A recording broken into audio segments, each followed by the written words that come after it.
Okay, so before we get started, I know many of you have asked about copies of Sunday's lesson dealing with addressing the opposition regarding those who make excuses and are skeptic of the Bible. I can send you those over email if you prefer them on your computer, or if you prefer the actual written notes, I've got those as well. So let me know. I'll have these after class if you'd like a copy, and if I run out, I'll just make more copies. Also, some of you asked for the elders' notes that we did a couple of weeks ago. If anybody wants a copy of that, I can email it to you, or I also have paper copies of that as well. So just let me know, and I'll get you that. Also, many weeks ago, back when we were studying Acts, we're still studying Acts, early Acts chapter 9-ish. I had drawn out a kind of a chart of Paul's early journey before he started his missionary journeys in chapter 13. So from Acts chapter 1 through 12, really 1 through 15, really, kind of what the progress and the time frame and all that and where the scriptures line up. And I mentioned that I would type that all out and everything. I finally got to it. I actually intended to have the copies, and I sent it to the wrong printer, and it made a lot of noise and said no. So just let me know if you'd like a copy of that. I can email that to you, or I also can give you a physical copy of that as well. Okay, Job chapter 32. I caught myself in the video from last week. I kept saying Eliphaz, Eliphaz, Eliphaz, with regard to being the younger one, the wiser one, and getting upset at Job and the rest of the friends and so forth. It's Elihu. I corrected it at the end of class last week, but I didn't catch the fact that I had been saying Eliphaz the whole time. So we've got three main friends of Job, and then Elihu comes in because he's mad at Job and Job's three friends. But he's the younger one. He's the one that is a little bit wiser. Although, as we were saying last week, Elihu's discussion from chapter 32 on to chapter 37, he makes some good points about God and about God's righteousness and so forth. But even Elihu doesn't quite have the right idea. Elihu is just like the rest of them. He's a little bit more accurate in the things that he says, but not entirely. But I did want to pick up on chapter 32 before we go to chapter 41 on Elihu. So these three men, of course, these are the three friends of Job that had come and sat with him and was talking to him. And from chapters 5 on through chapter 31, there's this back and forth dialogue. Elihu comes in. The three men ceased answering Job because he was righteous in his own eyes. Which is to say, they'd been trying to convince him, Job, you're not righteous. Obviously, God is punishing you for something that you've done, and you just don't realize it. Job says, no, I've done what's right. I haven't done anything wrong.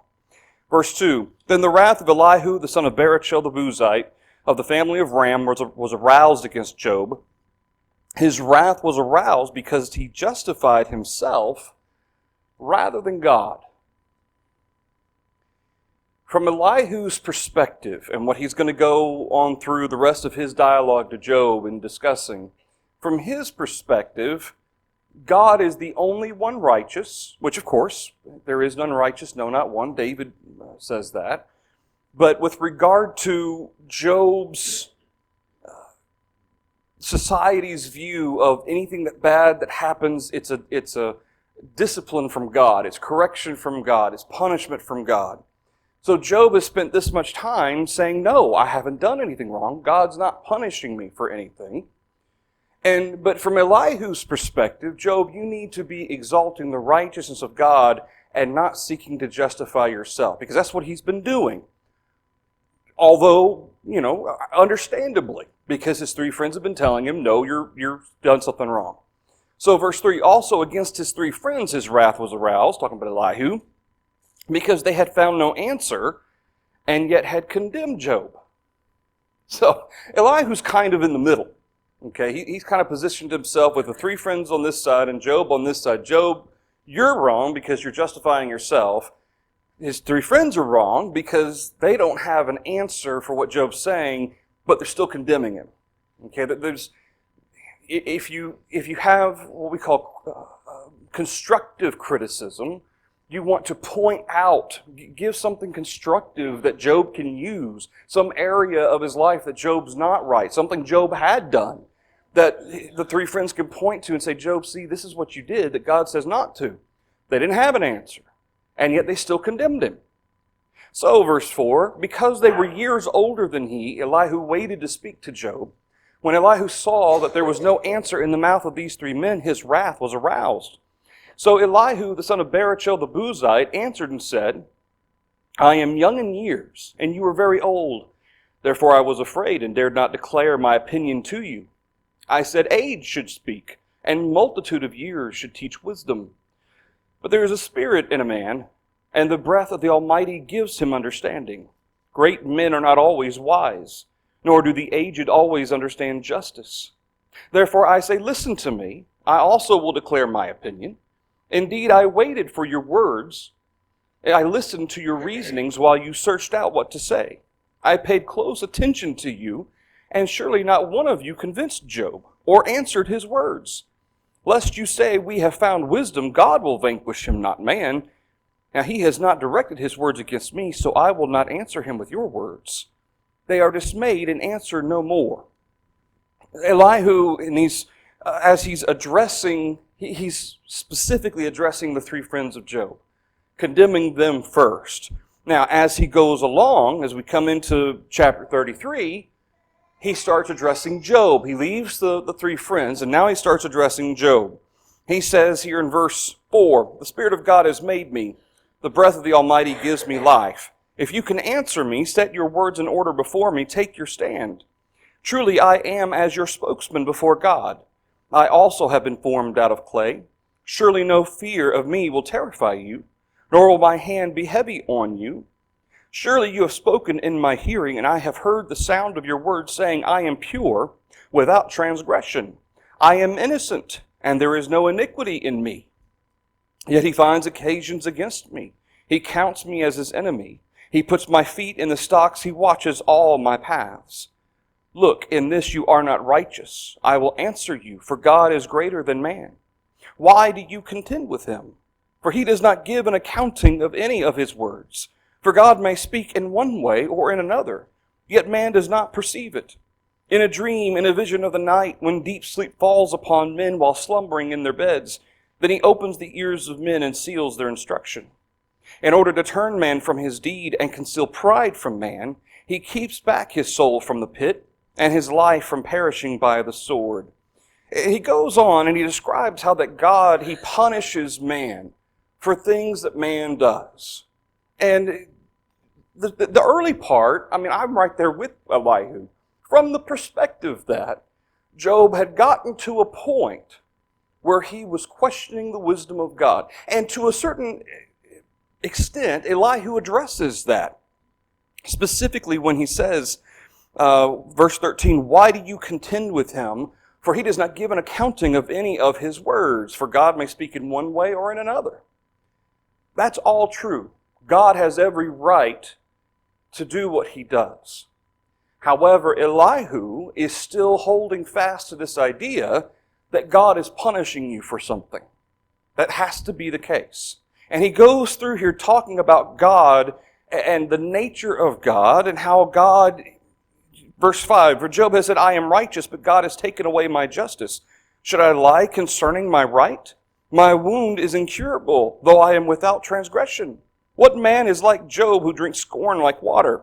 He goes on to describe Job in this state as if Job is pure righteous, which I wouldn't say that Job is necessarily saying that, but rather in this occasion of all of this terrible affliction from chapter 1 into chapter 2, all the things that have happened with, and of course that then brought about the words of his friends to him, which upset him, and then Job saying, no, I haven't done anything wrong. I wouldn't argue that Job is claiming to be righteous in everything. To say that he's always been perfect. I don't believe that. Okay? All men have fallen short of the glory of God. However, Job in this matter, there has been nothing that provoked the wrath of God towards him that he's done. His three friends say otherwise. Elihu says, hey, you guys don't have an answer for him. So I'll answer with my own words. Job, and then he addresses this. Now, some of the things that Job had said, that's what ultimately brings about chapter 38 through chapter 41. God addressing Job and questioning Job's wisdom, since Job had questioned God's wisdom. So Elihu kind of has it right, but he's still putting the source of all of this affliction and source of this trial at the feet of Job. And Job says, I haven't done anything to deserve it. I haven't done anything that would warrant this punishment from God. So I wanted to kind of touch on that because that has kind of led up to what God speaks starting in chapter 38. But we looked at chapter 8, chapter 39, and chapter 40 last week. Chapter 41 is all about Leviathan, which I think is really interesting. When we read about Leviathan and God describes what this creature's like, I mean, there's so much of him that is hard to consider a creature existing today like this. It says in verse 7, can you fill his skin with harpoons or his head with fishing spears? Apparently this is a creature of the ocean, of the depths. Lay your hand on him, verse 8. Remember the battle. Never do it again. Indeed, any hope of overcoming him is false. Shall one not be overwhelmed at the sight of him? No one is so fierce that he would dare stir him up. Who then is able to stand against me? Who has preceded me that I should pay him? Everything under heaven is mine. I will not conceal his limbs, his mighty power, or his graceful proportions. Who can remove his outer coat? Who can approach him with a double bridle? Who can open the doors of his face with his terrible teeth all around? His rows of scales are his pride, shut up tightly as with a seal. So it's interesting, God describes this Leviathan. He's not a whale. First of all, whale don't have teeth, much less scales. So we're talking about some sort of a reptilian type creature that's massive and strong. Some people say, well, it was an alligator. The way God describes this creature is not an alligator, something different than an alligator. Verse 16, one is so near another that no air can come between them. They are joined one to another. They stick together and cannot be parted. His sneezings flash forth light, and his eyes are like the eyelids of the morning. Out of his mouth go burning lights. Sparks of fire shoot out. Smoke goes out of his nostrils as from a boiling pot, and burning rushes. His breath kindles coals, and a flame goes out of his mouth. Strength dwells in his neck, and sorrow dances before him. The only thing that fits this type of, that we think about, is a dragon. Okay? But this particular, it sounds as if this is like a dragon of the ocean, of the sea. Okay, this is a sea creature that's able to, it's interesting. Huh? Yeah, Loch Ness. Well, no, not Loch Ness. Loch Ness, Nessie, she's not, yeah, she don't have lightning coming out of her mouth. All right, verse 23. The folds of his flesh are joined together. They are firm on him and cannot be moved. His heart is as hard as stone, even as hard as the lower millstone. When he raises himself up, the mighty are afraid. Because of his crashings, they are beside themselves. Though the sword reaches him, it cannot avail, nor does spear, dart, or javelin. He regards iron as straw, and bronze as rotten wood. The arrow cannot make him flee. Sling stones become like stubble to him. Darts are regarded as straw. He laughs at the threat of javelins. His undersides are like sharp potsherds. He spreads pointed marks in the mire. He makes the deep boil like a pot. He makes the sea like a pot of ointment. He leaves a shining wake behind him. One would think the deep had white hair. I'm not even going to try. It's, again, whatever this creature's able to do, it makes the water hot in the deep, he says. And then this last part, verse 32, I've been thinking about this all day. One would think that the deep had white hair. Whether this creature was kind of like a white-colored scales, and he was so massive that as he would submerge in the water, that there would be maybe steam, could be steam that he's describing. It's interesting. I don't know what. Yep. He's leaving a wake because he's going through the water. Yep. And a lot of times that leaves foam. That's true. That could be. Yeah, that could be. Yeah, it could be about the wake behind him and how massive he is. It's creating such a wake behind him that could be. That could be. Thank you. Yeah, I hadn't thought about that. I do. No, I really think this is a real beast because there's a point for God using all of this. I mean, this is a whole chapter 41. There's a reason why God uses this and then ends with this, and then Job answers in chapter 42. I really believe that there's a purpose for God describing this, and he's describing it to Job as if Job knows exactly what God's talking about. He's describing this creature, don't you know this and this and this?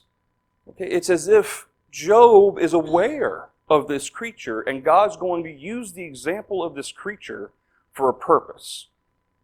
Okay, I tend to believe that this isn't just an imaginary creature. This is real. Whatever it was, for however long God allowed it to exist, okay, it existed, and Job and the rest of his society presumably were aware of this creature. Verse 33, on earth there is nothing like him, which is made without fear. He beholds every high thing. He is a king over all the children of pride. As it pertains to if you were to look at this from imagery perspective, that last part, verse 34, would make it seem as if God is describing himself in the form of a creature. Okay? However, I want to go back to specifically verse 10. No one is so fierce that he would dare stir him up. There's not a human being on earth that would go up in a battle against this creature. Who then is able to stand against me? Who created Leviathan? God, as he's presenting this creature, chapter 41, he created Leviathan. Who has preceded me that I should pay him? Everything under heaven is mine. Who does that include? Leviathan. And so verses 10 and 11 to me are the anchor for chapter 41. Because immediately going into chapter 42, Job answered the Lord and said. So chapter 41 is a specific purpose where God, He has dealt with creation.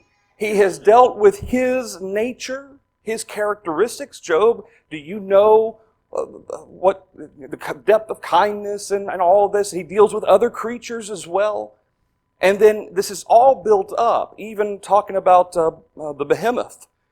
He's built all of this up to chapter 41. This ultimate creature that has been created that nothing can stand against it. You wouldn't dare contend with Leviathan. Why are you contending with me? And to me, that's what chapter 41, the purpose that it serves, is Job is aware of the not only the majesty, but the horror of this creature, that nobody wants anything to do with it. So why, Job, are you going up against me if I created Leviathan? Okay. Now again, chapter 41, if you wanted to look at it from an imagery perspective, I personally don't think that's the case. However, if you're going to look at it from imagery, it's kind of difficult to correlate verses 10 and 11 in that context if God is talking about himself as this creature, putting himself kind of in a physical representation of his might. It sounds, because verses 10 and 11 would make that very strange. If he's talking about himself, then all of a sudden verses 10 and 11, he's talking about himself.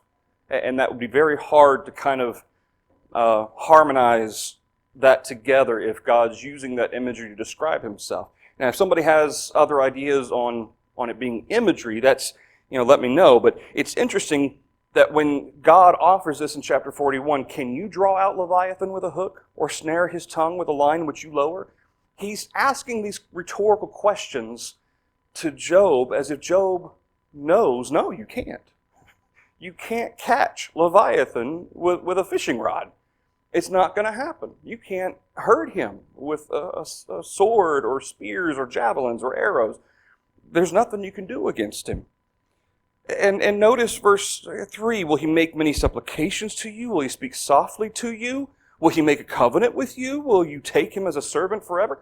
No. Notice, will he be gentle with you? No.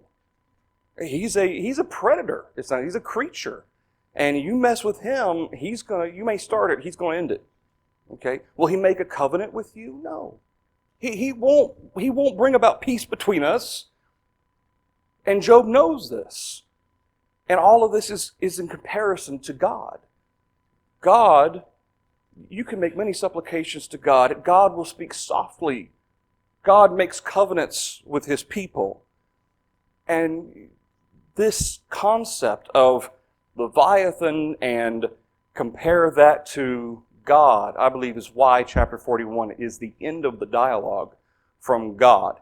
Chapter 41, as Job answers, okay, these rhetorical questions all the way from chapter 38 to chapter 41 have built up to, if you wouldn't go up against Leviathan, then why are you attempting to contend with me?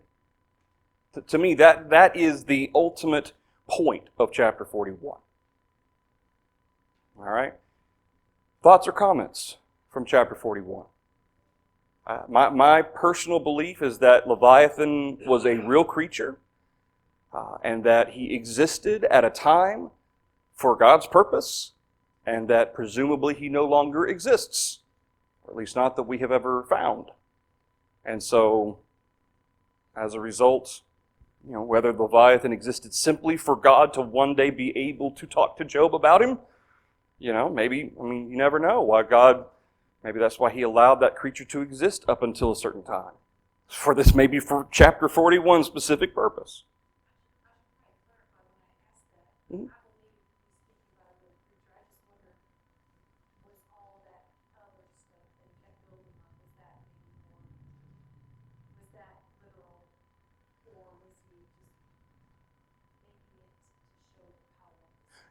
Okay, I see what you're saying. Yeah, I see what you're saying. And I think a lot of this is, will your companions make a banquet for him? These are all rhetorical questions, almost silly questions, especially if Job, being aware of Leviathan, well, of course I wouldn't do that. Of course I wouldn't do this. Can you fill his skin with harpoons? No, of course I can't. Okay, this isn't just a kind of no. This is an absolute no, absolutely not. So kind of embellished from the perspective that God is painting this picture of this contrast between the relationship of Leviathan with man. You can't go up against him. He's not a nice creature. Okay? He's not looking out for your well-being. And of course, all of these examples that God gives, of course, are extreme examples. Of course, man is never going to do that. Which kind of leads to the point, then why are you doing it with me? And I'm trying to take care of you. I've made a covenant with you. I can be kind to you. I can give you blessings. So I think that it's that contrast and comparison to a certain extent that God is creating in discussing Leviathan here in chapter 41. Anything else? Chapter 42. Last chapter of Job. It's weird. I'll be running out of juice. Okay, all right, you stay. So chapter 42. Job answered the Lord and said, I know that you can do everything, that no purpose of yours can be withheld from you. You asked, who is this who hides counsel without knowledge? Therefore I have uttered what I did not understand, things too wonderful for me, which I did not know. Listen, please, and let me speak. You said, I will question you and you shall answer me. So here in these first 4 verses, Job addresses the Lord. He says, I know that you can do everything and no purpose of yours can be withheld from you. Which is to say, I recognize that you have all power and to that extent, all authority as well. That's what Job's acknowledging here in verse 2. Verse 3, he addresses the question, it's a rhetorical question from God, who is this who hides counsel without knowledge? Which is to say, Job is understanding that what God is describing here is Job. Job understands that. He knows that at this point, he doesn't have any knowledge compared to God. Therefore, I have uttered, notice how Job, he connects that immediately to that rhetorical question from God. Therefore, I have uttered what I did not understand, things too wonderful for me, which I did not know. Which is to say, the things that he uttered, okay, specifically in this, it kind of gets progressively more and more as Job continues in despair, and he begins, after his friends are constantly bombarding him with you're wrong, you're wrong, you're wrong, you've done something wrong. Job gradually gets to this point where he's, just as Elihu quoted Job, where he's not cursing God. It's more of a questioning, God, why would you let this happen? I'm righteous. Is it wise to let this happen to a righteous person? Is this how you deal with righteous servants? Is this how you should deal with righteous servants? All of this has built, and Elihu rightly corrects or kind of calls out Job on those issues, which is why I believe God comes in at chapter 38. Because by the end of chapter 37, Elihu has said his piece and addressed these things that Job had said, although Elihu still thinks that Job's done something wrong, but he's condemning Job for making these statements. Who are you to question God? Who are you to contend with God? Chapter 38. Hey, I'm going to chime in here because Elihu's right on one thing. Why are you contending with me? And so that all leads to Job saying, I have uttered what I did not understand. Specifically in questioning God's wisdom and allowing these things to happen. Things too wonderful for me which I did not know. Which is to say, these are things that I don't have any right to question. Things too wonderful for me. Things beyond my authority, beyond my purview to even ask or to contend with you about. Verse 4, listen, please, and let me speak. You said, I will question you, and you shall answer me. I have heard of you by the hearing of the ear, but now my eye sees you. Therefore I abhor myself and repent in dust and ashes. So verse 5 and 6, Job, when he says, I have heard of you by the hearing of the ear, but now my eye sees you, does that mean that he's literally seeing God? I thought no man had ever seen God. Okay, so it's one thing to hear the words. It's another thing to let the understanding of those words or circumstances or the application of God's word in the circumstances, to let that sink in. Okay, I have heard, or I know the words, I've heard the words. But to actually be able to see them in practice, to be able to actually understand how they're supposed to be used, now I understand. Okay, now I get it. And ultimately what verse 5 and 6 acknowledges from, even though Job doesn't say it, what verse 5 and 6 ultimately acknowledges is that I had no right to question you in the matter of your wisdom and your decisions to allow things to happen. I have no right to question that. Job, of course, he's still, in the matter that brought about all of these afflictions and trials, Job's still holding fast to his righteousness. He didn't do anything that brought about wrath from God, that brought all this happening in chapter 1 and chapter 2.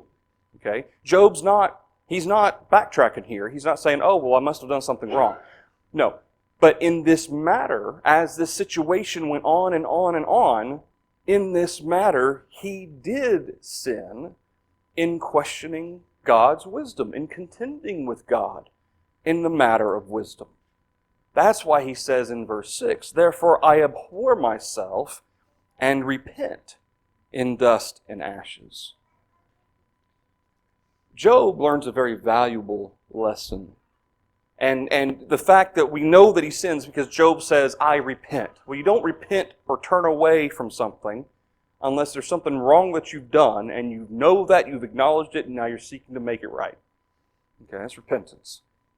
And so in verse 6, he knows in this matter, he did not maintain the proper perspective as he originally gave to his wife in chapter 2.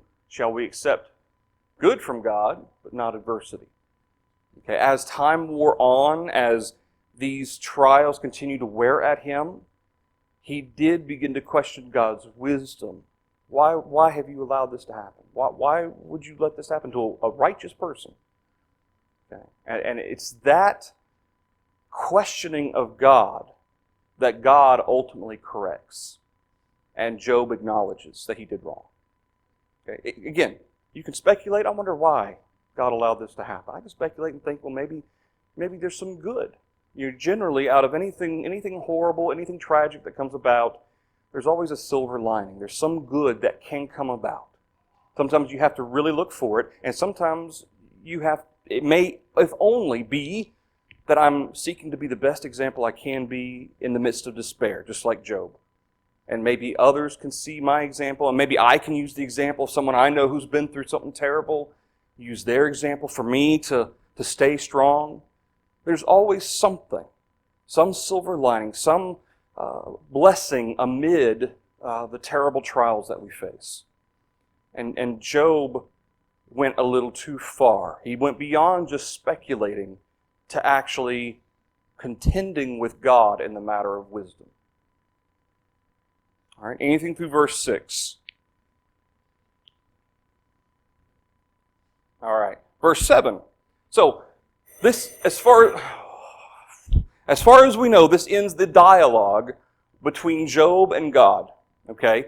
Notice what is absent, at least as far as we have record. Huh? Well, yeah, but they're going to come back into this here in a minute. But what does God not give Job? An answer. Yeah. Job has been asking the reason. Why? Why would you let this happen? Why did you allow this? As far as we read here, between verse 6 and 7, God does not answer Job. And to me, that fits perfectly. Why would God go through all of this, basically show Job, you can't question me, and then kind of reward him with answering him? It seems to fit the concept here that, no, I'm not going to answer you. And of course, we know that it was because the devil challenged God regarding Job's faith. Okay, we know that. But as far as we can read here, Job is never told this. Verse 7, so it was after the Lord had spoken these words to Job, that the Lord said to Eliphaz the Temanite, so now God's going to address his friends, my wrath is aroused against you and your two friends, for you have not spoken of me what is right, as my servant Job has. Now therefore take for yourselves 7 bulls and 7 rams, go to my servant Job and offer up for yourselves a burnt offering. My servant Job shall pray for you, for I will accept him, lest I deal with you according to your folly, because you have not spoken of me what is right, as my servant Job has. Had Job been speaking the right thing with regard to his righteousness and God, he doesn't necessarily, just because something bad happens doesn't mean he's punishing you. Yeah. In all the matters except for questioning God's wisdom, Job had spoken what was right. So Eliphaz, Temanite, Bildad the Shuhite, Zophar the Naamathite went and did as the Lord commanded them, for the Lord had accepted Job. The Lord restored Job's losses when he prayed for his friends. Indeed, the Lord gave Job twice as much as he had before. Then all his brothers, all his sisters, and all those who had been his acquaintances before came to him and ate food with him in his house. They consoled him and comforted him for all the adversity that the Lord had brought upon him. Each one gave him a piece of silver and each a ring of gold. Now the Lord blessed the latter days of Job more than his beginning, For he had 14,000 sheep, 6,000 camels, 1,000 yoke of oxen, 1,000 female donkeys. He also had 7 sons and 3 daughters, and called the name of the first Jemima, and it goes on to describe the names of some of these kids. Verse 15, in all the land were found no women so beautiful as the daughters of Job, and their father gave them an inheritance among their brothers. After this, Job lived 140 years, and saw his children and grandchildren for 4 generations. So Job died, old and full of days. Having said that, Job died, old and full of days, but still, no answer. But now, as of chapter 42, he's at a point where he understands that I need to be okay with not knowing why. That is the ultimate message of the book of Job. It's not just you shouldn't contend with God, you shouldn't question God's wisdom. It is ultimately I should be okay with not knowing. You know, mysteries, things that are unknown, they nag at us as human beings. Okay, how did the pyramids get built? You know, all the hidden treasures in the ocean and on land. I love watching all these hidden mystery type documentaries and stuff. You know, there's something within us that pulls us to that which is mysterious and unknown. Well, in the case of life, there is so much we don't know or understand. But we have to teach ourselves to be okay with that. As Job learned the hard way, he had to come to grips with the fact that I don't know why this happened, and I don't need to know why this happened. I simply need to follow God. Do what He tells me to do. And that's exactly the lesson that out of all the lessons we gain out of Job, the very fact that God had up to chapter 42 recorded in Job's life tells me that is the kind of the overreaching lesson of Job. That I need to be okay with not knowing why things happen the way they do. All right, that's where we will stop. The bell's about to ring. Next week, we will pick up in Psalms. So we will start our Psalms intro next Wednesday night. Thank everybody for the thoughts and comments.